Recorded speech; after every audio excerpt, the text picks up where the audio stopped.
Paul Berriff is a filmmaker from North Yorkshire. He was actually in America at the time of the 9/11 attacks. He was there filming for a documentary, but when he heard about what was happening, he actually rushed to the scene with his film crew and started filming the firefighters who were trying to rescue the people that were in the burning buildings. As he was filming, he captured footage of the South Tower coming down in front of his eyes.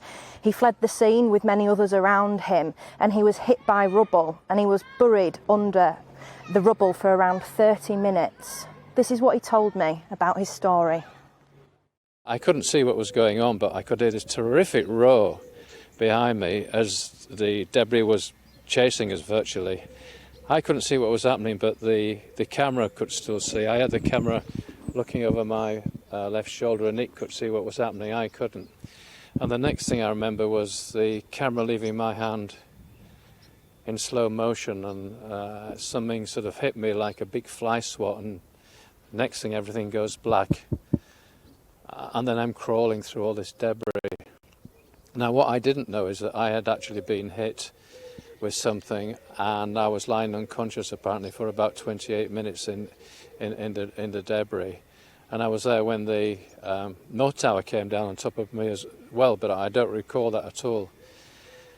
Anyway, I came to, and I'm crawling through all this debris. Everything's still black. My mouth's full of gunge, and my nose, my eyes, my ears, it's like a cement paste.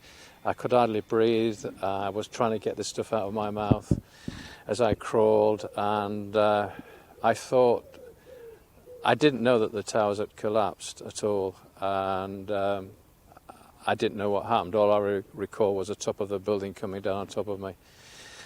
It was still black, and I was crawling through all this stuff.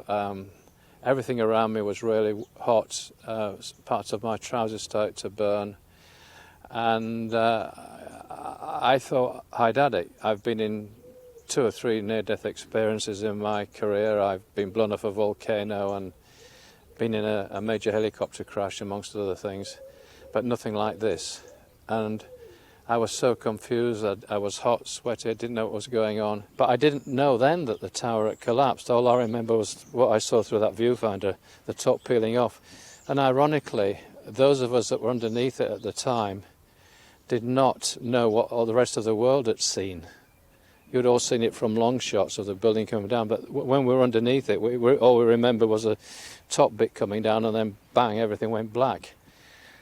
So here I was with this apocalyptic scene, incredible, all around me. And the people understand that I may have been the first person alive back at the epicenter. Because after the North Tower came down, everybody that was currently in the areas fled, so there was nobody there. I couldn't see anybody. I could see no one lying in the debris. I couldn't see any live persons at all. So here I was with all this smashed equipment. Well, when all hell is breaking loose like that, you don't have time to think much about it. I think you go into like a survival mode. But no, I mean, I still think about it a lot. You know, a day or two or a week doesn't go by without me thinking about it. So it's something that's obviously etched in my mind forever. I mean, to witness what transpired as the biggest event in our lifetime, and I was there right underneath it, is something that you can't forget, really. Oh, I was extremely lucky, extremely lucky. I mean, my camera was smashed, the lens was decapitated, clean break, so whatever it was that hit the camera hit me as well. But so lucky, and it makes you appreciate life a lot more if you've been through something like that. It has changed me. I'm more laid back. I don't stress out about things, and I take every day as it comes and really enjoy everything I do now, because you just never know what's coming next, wherever you are. You know, one minute you're there, next minute all gone. Thankfully, Paul was able to have treatment for a head injury that he sustained, and he made a good recovery. He went back to America, and he actually filmed with firefighters there for a documentary at Ground Zero about what they went through. And even though he's got no physical signs anymore, that emotional pain is still with him day in and day out as we approach the 20 years coming up to that anniversary of the tragic events of 9/11.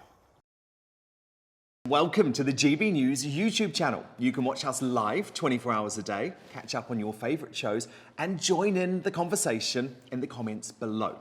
Don't forget to subscribe and you'll never miss any of our exclusive content.